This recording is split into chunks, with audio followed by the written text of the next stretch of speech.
M. Étienne Dallaire. M. Dallaire possède plus de 16 ans d'expérience dans le domaine de la géomatique.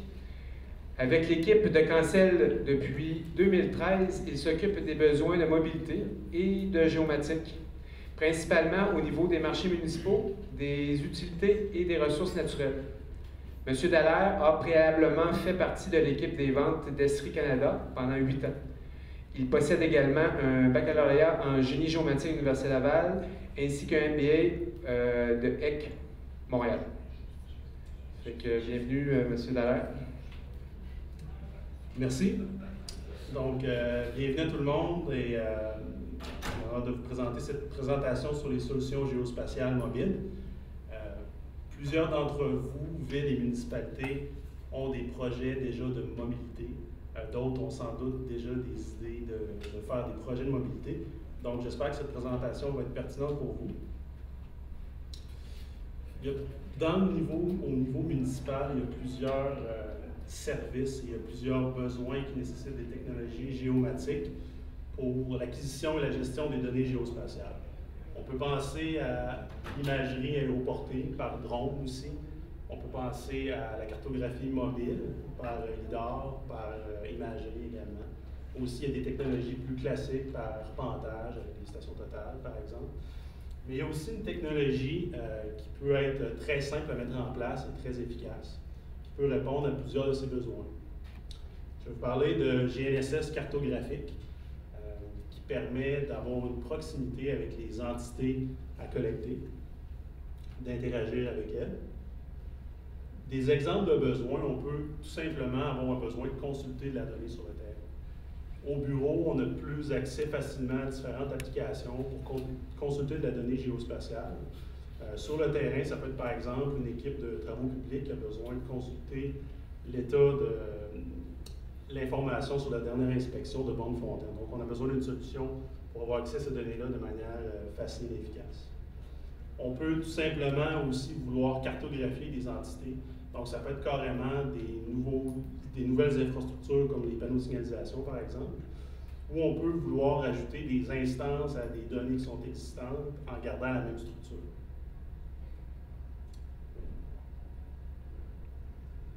On peut aussi vouloir éditer des données. Vous utilisez probablement tous un système d'information géographique. Ça peut être AutoCAD Map 3D, JMap, ArcGIS Desktop, ça peut être Bentley Map, MicroStation. Donc, vous avez souvent ou probablement des besoins d'amener ces données sur le terrain-là. Puis, avec un appareil plus ou moins précis, qui a juste besoin de discerner la bonne infrastructure, on peut vouloir éditer les attributs et réintégrer la donnée au système d'information géographique corporatif. On peut également avoir un besoin d'éditer la géométrie avec des appareils un peu plus précis et réintégrer la donnée, encore une fois. D'autres fonctions supplémentaires, on peut vouloir retrouver des entités sur le terrain. Par exemple, des entrées de service. On veut la sélectionner puis voir la distance et l'orientation pour facilement la trouver en hiver, par exemple.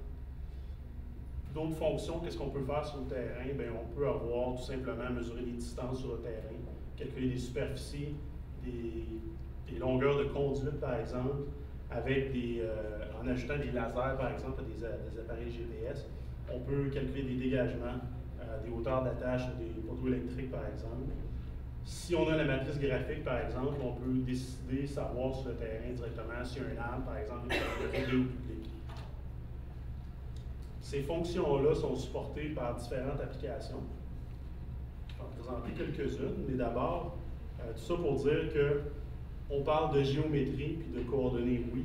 On parle également d'attributs, avec des domaines de valeur prédéfinis, avec certaines particularités, mais aussi des métadonnées. Donc, on ne parle pas nécessairement de coordonnées qu'on intègre dans du cadre puis qu'on relie. On parle vraiment d'objets ou d'entités. Une bonne fontaine est un élément, une entité ponctuelle à laquelle on associe des entités. Même chose pour, disons, des bordures de route, c'est des éléments linéaires avec les attributs. Même chose pour des éléments surfacés. Donc, déjà sur le terrain, on crée de l'intelligence de la donnée qui peut être exploitée rapidement. Comme exemple concret d'application, la première, ça va être la suite classique de Trimble. Donc l'application mobile s'appelle TerraSync. Ensuite, on va parler d'une application un petit peu plus récente qui s'appelle TerraFlex. C'est une application cloud de Trimble. Ensuite, on va parler du collecteur aussi, on a entendu parler beaucoup aujourd'hui. Et sans oublier quand même ArcPad et ArcGIS pour Windows Mobile, à laquelle on va ajouter une petite extension qui s'appelle Trimble Positions, qui ajoute des fonctionnalités. Tout d'abord, la suite classique Trimble. On a un logiciel qui s'appelle Pathfinder Office, peut-être certains d'entre vous le connaissez déjà. On peut tout simplement, vous voyez à gauche, on peut créer des entités ou des caractéristiques avec des attributs, puis des domaines de valeur, puis certaines restrictions. On peut donc créer de la nouvelle donnée facilement, mais qu'est-ce qu'on peut faire également? C'est que, par exemple, vous avez un relevé d'arbre qui a été fait par une firme externe.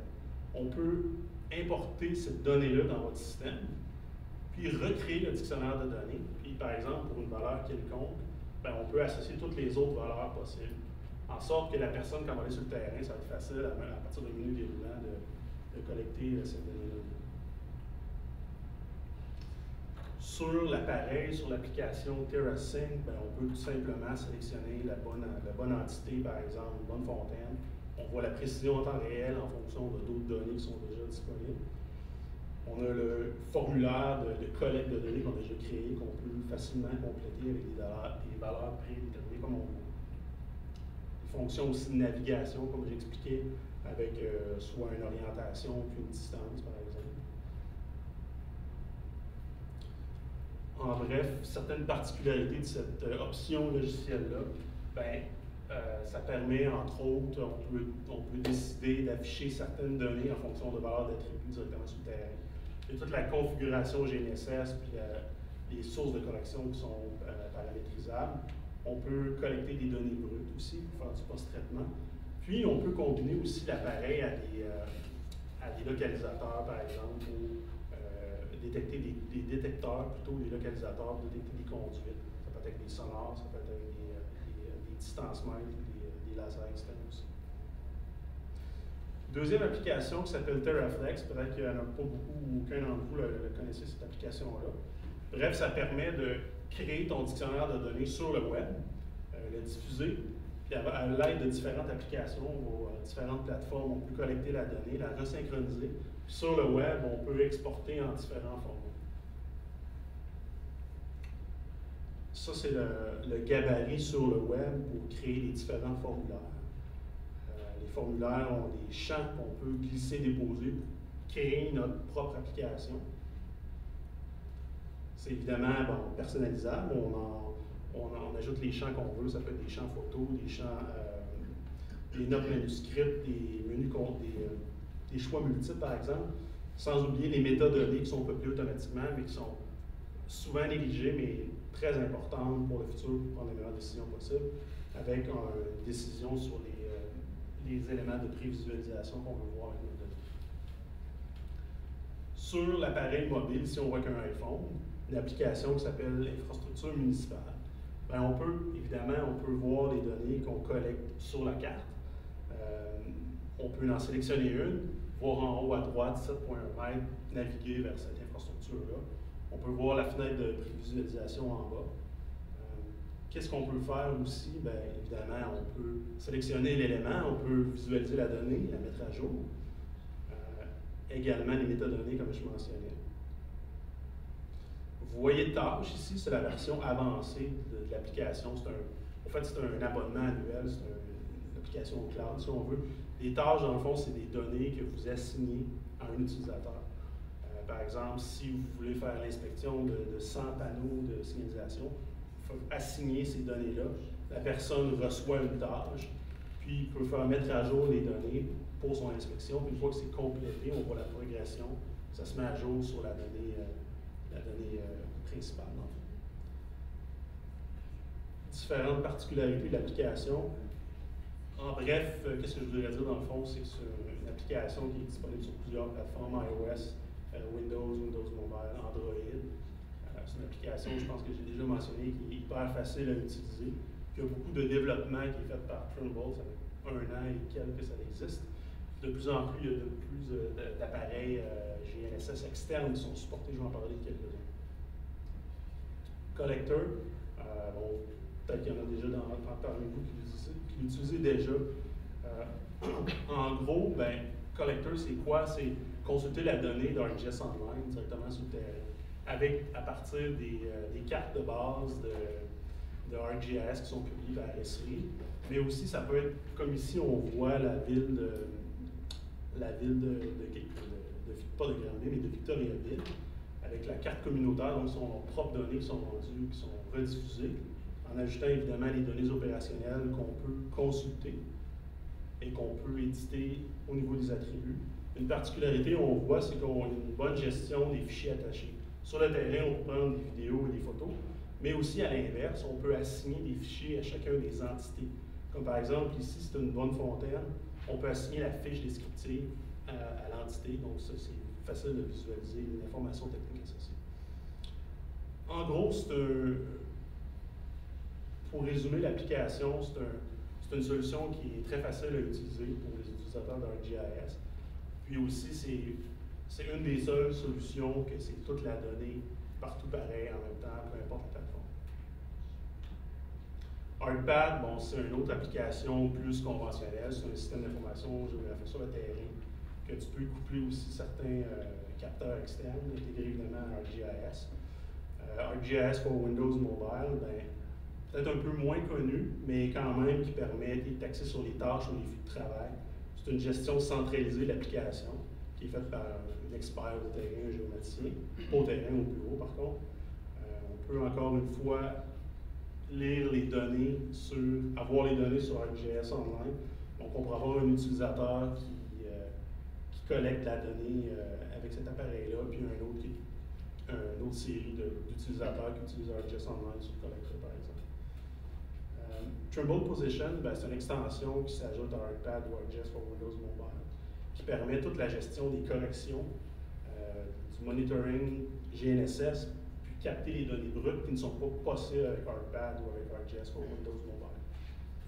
Particulièrement sur ArcGIS Mobile, ben, on peut assigner des profils de correction pour que les utilisateurs sur le terrain n'ont pas à s'en soucier. Puis aussi, on peut avoir des seuils de précision, comme on voit à droite, par entité, un peu comme le Teraflex le permet, en temps réel ou en post-traitement également.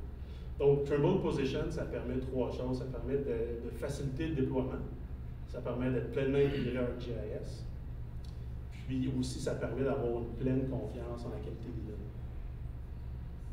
Quelques solutions matérielles, mais avant ça, je voulais parler un petit peu des récepteurs GNSS grand public, comme des tablettes, téléphones intelligents versus professionnels.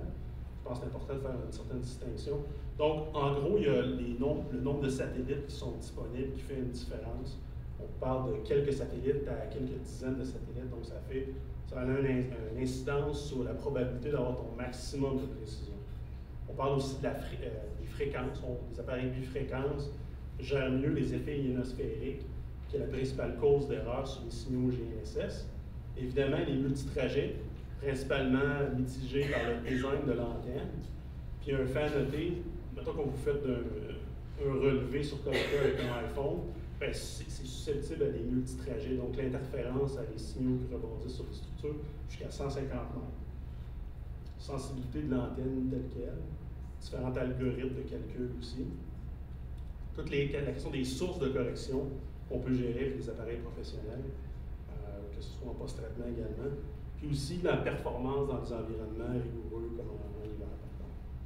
Un exemple de relevé qui est fait en orange avec un iPhone versus un appareil professionnel en vert. Au niveau du déploiement des appareils GNSS dédiés, on va vous parler d'une série d'appareils sur Windows Embedded 6.5. Vous pouvez penser que c'est une plus vieille plateforme Windows, mais par contre, c'est une plateforme qui est super efficace pour des appareils dédiés comme ça, qui est très stable. Le Juno, quelques mètres de précision, un Nomad 1050 qui est tout juste de sortir, qui a un peu la même précision, mais qui est un appareil hyper robuste, qui peut être même submergé dans l'eau. Mobile Mapper 120, un appareil plus entrée de gamme, assez utilisé en foresterie. Et le Geo 7X, C'est notre modèle phare comme tel. Donc, c'est un appareil qui est tout intégré, le contrôleur, l'antenne, le récepteur tel quel.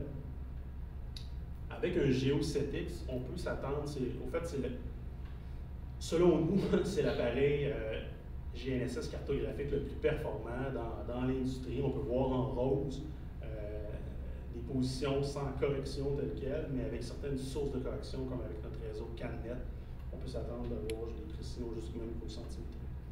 Différentes technologies, Floodlight, tout pour dire que c'est l'appareil qui est optimisé pour des environnements sous couvert forestier, puis aussi avec des proximités de bâtiments. L'accès à notre réseau CanNet, pour ceux d'entre vous qui ne savaient pas c'est quoi CanNet, c'est notre réseau de base à la grandeur du Canada qui permet d'avoir des corrections à nos signaux en temps réel par cellulaire. Donc, le mettre en place n'est pas sans souci. Une gestion efficace aussi des signaux de S-Bass.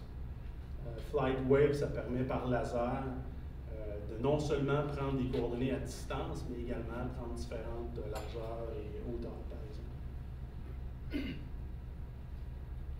Au niveau des récepteurs externes, on a entre autres le Pro 6, qui va jusqu'à 10 cm. On a le R1, c'est un relativement nouvel appareil symétrique qui fonctionne sur iOS et sur Android, qui est un parfait compagnon pour les applications comme TerraFlex et Collector qu'on a vu. Un tout nouveau produit qui s'appelle le R2. Puis aussi un mobile mapper qui a des très bonnes précisions qui fonctionnent sur Android. Par exemple, le R1, comme vous voyez, un bouton, c'est hyper simple. On n'a même pas besoin d'antenne externe comme telle. La façon que ça fonctionne, c'est, disons, que vous l'utilisez sur iOS.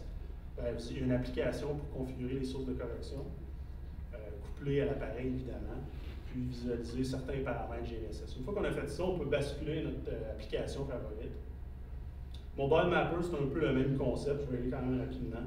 C'est une application pour faire la configuration, puis on va basculer sur TerraFlex Collector, par exemple, ou JMap Mobile, peut-être. Si vous voulez remédier au fait que des téléphones intelligents, ça fonctionne mal dans des environnements rigoureux comme tel, il y a des tablettes qui sont dédiées pour ça. Il y a plusieurs modèles qui existent sur le marché, 10 pouces, 7 pouces sur Windows ou Android principalement. Je suis déjà rendu près de la fin de ma présentation. Déjà, je vais juste vous montrer 3 scénarios qui intègrent toutes les. Qu'est-ce qu'on a discuté, que je vous ai montré dans la présentation. Donc, disons qu'on a une ville qui a leurs données sur AutoCAD Map 3D. Alors, des données d'infrastructure qui ont été collectées à partir de plans tels que construits. Cette ville-là veut rendre ses disponibles, veut mettre à jour ces données-là, puis les rendre plus précises, et travailler dans un contexte qui a beaucoup d'arbres et beaucoup de bâtiments. Une solution parfaite serait l'application TerraSync avec le Geo7X. Permettrait d'éditer précisément ces données-là et les réintégrer dans AutoCAD Map 3D. Un autre scénario serait une collecte rapide d'infrastructures, puis de retrouver les retrouver sur le terrain. L'application TerraFlex avec, disons, un iPhone, puis le R1 qu'on vient juste de voir, pourrait faire l'affaire très bien. Le dernier cas, une organisation, une municipalité qui fonctionne sur ArcGIS, qui voudrait non seulement les consulter efficacement sur le terrain, mais aussi les éditer de manière très précise. On va venir un petit peu avec le collector puis avec le Mobile Mapper 300. Ça pourrait très bien fonctionner. Donc, on a vu que le GNSS cartographique, il y a plusieurs versions qui existent. Il y a plusieurs, en fonction de la plateforme, en fonction des services de correction, en fonction de vos préférences. Donc, c'est un excellent outil pour non seulement consulter la donnée sur le terrain, la mettre à jour et éditer la nouvelle donnée.